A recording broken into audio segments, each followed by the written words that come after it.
आज ज्ञानमाता माहिती अधिकार प्रशिक्षण केंद्र पुणे टीमने आळंदी नगर परिषद या ठिकाणी कलम 4ची पाहणी करण्याकरता भेट दिलेली आहे आणि आपल्यासोबत प्रशिक्षणार्थी आलेले आहेत।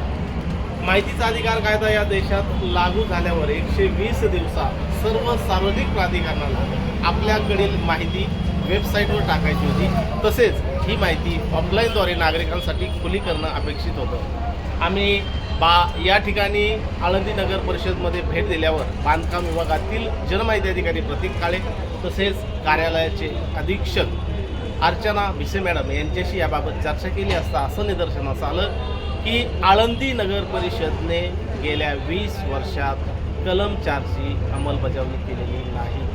वेबसाईटवर कुठलीही माहिती टाकलेली नाही आणि माहिती अद्ययावत केलेली नाही। ऑफलाईनद्वारे माहिती तयार केलेली नाही आणि हा कार्यालयातील भोंगळ कारभार आहे आणि नागरिकांना माहिती प्रकाशित केली जात नाही ही अत्यंत दुर्दैवी गोष्ट आहे। कार्यालयाचे CEO यांनी याकडे लक्ष देणं गरजेचं आहे। कार्यालयातील CEOने याकडे कारवाई करणं आवश्यक आहे। नागरिकांना माहिती मिळवणं हा त्यांचा मूलभूत अधिकार आहे। अभिव्यक्ती स्वातंत्र्यातून माहिती अधिकार कायद्याचा जन्म झालेला आहे। तरीही आजही आळंदी नगर परिषद 20 वर्षानंतरही माहिती अद्ययावत करत नाही। सुप्रीम कोर्टाने जे जजमेंट दिलेलं आहे 990/2021 किशन जैन केसमध्ये सांगितलेलं आहे की दर 3 महिन्याने माहिती अद्ययावत करा। प्रत्येक सार्वजनिक प्राधिकरणाने माहिती अद्ययावत करण्याबाबत आदेश पारित केलेले आहेत। आजही आळंदी नगर परिषद हे करत नाही ही शोकांतिका आहे।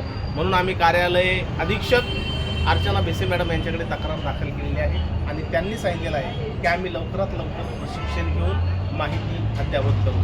प्रत्येक नागरिकाने जागरूक होणं काळाची गरज आहे आणि शासकीय कार्यालयाला भेट देऊन कलम 4ची पाहणी करणं ही अत्यंत महत्त्वाची गोष्ट आहे। म्हणून जागे व्हा, कार्यालयाची पाहणी करा आणि कार्यालयाची तपासणी करा। ही जर माहिती अद्ययावत झाली तर नागरिकांना मोठ्या प्रमाणात माहिती मिळू शकते आणि माहिती अधिकाराचे अर्ज कमी होऊन शासकीय यंत्रणेवर ताण कमी होऊ शकतो।